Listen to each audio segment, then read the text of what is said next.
BMP পরিচয় এটা যার যার ব্যক্তিগত পরিচয়।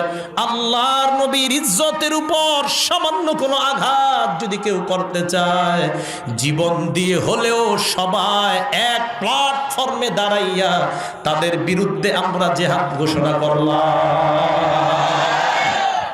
নবীর কোনো দুশ্মনরে ছাড় দেওয়া যাবে? বলেন যাবে? এই ব্যাপারে মুসলমান এমপি, মন্ত্রী, আওয়ামী লীগ, বিএনপি, জামাত, জাতীয় পার্টি সব এক। নবীর দুশ্মনদেরকে কোনো ছাড় নাই। আমরা কি কখনো আন্দোলন করি বলেন? কিছুদিন পর পর খোসা মারে ওলামায়ে কেরাম যেন আসে আর তাদেরকে যেন একটা জঙ্গিবাদের উপাধি দেওয়া যায়। এরকম আমাদের শেখুল হাদিস আল্লামা আজিল হক রহমতুল্লাহ আলাইহি যমুনা টেলিভিশন চিন্তা করে কিভাবে খোসাটা দেওয়া যায়। ওনারে যদি জঙ্গি বানানো যায় তো কওমি মাদ্রাসার সব প্রায় লাখ লাখ ছাত্র ওনার ছাত্রের ছাত্র, তার মানে আমরা সবাই ওনার ছাত্র। হয়তো উনি আমাদের সরাসরি উস্তাদ, না হয় দাদা উস্তাদ।